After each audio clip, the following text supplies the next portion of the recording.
ತುಂಬಾ ಜನ ಯುವಕರಿಗೆ ಯುವತಿಯರಿಗೆ ನಾವು ಕೂಡ ದೇಶಕ್ಕೆ ಸೇವೆ ಮಾಡಬೇಕು, ನಾವು ಕೂಡ ಆರ್ಮ್ ಫೋರ್ಸ್, ಏರ್ ಫೋರ್ಸ್ ಅಥವಾ ನೇವಿಗೋ ಸೇರ್ಬೇಕು ಅಂತ ತುಂಬಾ ಆಸೆ ಇರುತ್ತೆ.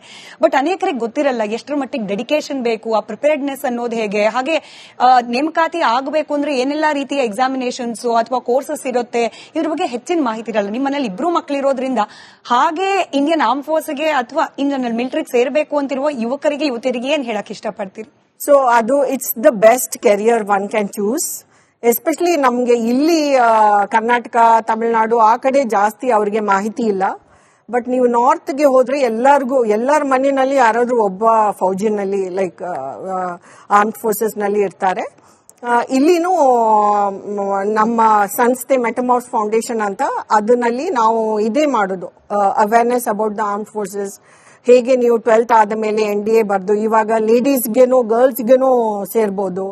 ಅಂಡ್ ನೀವು ಡೈಲಿ ನ್ಯೂಸ್ ನಲ್ಲಿ ನೋಡ್ತಾ ಇದ್ದೀರಾ, all the whole glass ceiling has been broken ಅಂತ ಹೇಳ್ಬೋದು. ADC to the army chief is now a lady, ADC to the president is a lady. So for women ಆಗ್ಲಿ ಫಾರ್ ಮೆನ್ ಆಗ್ಲಿ this career is one of the best career. ನಿಮ್ದು ಹೇಗೆ personality groom ಆಗಿ you become leaders at a very young age. So ನಮ್ ಮಗ he was just 21 when he joined the army.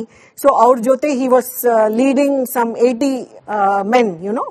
So ಹಾಗೆ ಅವ್ರಿಗೆ leadership quality training ನಲ್ಲೇ ಅದೆಲ್ಲ ಬಂದ್ಬಿಡುತ್ತೆ. ಕರೇಜು, ಅದು ಹೇಗೆ ಮ್ಯಾನೇಜ್ ಮಾಡಬೇಕು, ಲೀಡರ್ಶಿಪ್ ಕ್ವಾಲಿಟಿ ಅದೆಲ್ಲ ಬಂದು ಡಿಸಿಪ್ಲಿನು ಸಖತ್ತಾಗಿ ಬಂದ್ಬಿಡುತ್ತೆ.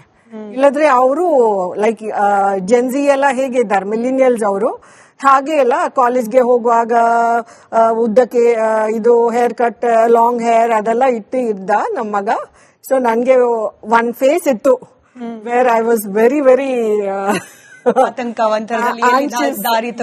ಏನು ಅವನು ಯಾವ ದಾರಿನಲ್ಲಿ ಹೋಗ್ತಾನೆ, ಅವನು ಫೌಜಿಯ ಮಗನಂತ ಅವನು ಒಂದ್ಸರಿ ಕ್ಲಾಜುವಲ್ ಫ್ಲೋಟರ್ಸ್ ಹಾಕಿ ಹೋಗುದು ಹಾಗೆ ಅಲ್ಲ. But I am very happy ಅವನು ಆರ್ಮಿ ಟ್ರೈನಿಂಗ್ ಆದ ಮೇಲೆ ಅದೇ ನಿರ್ಭಯ ಅಂತ ನನ್ಗೇನೆ ಒಂದೊಂದ್ಸರಿ ಡೌಟ್ ಬರುತ್ತೆ.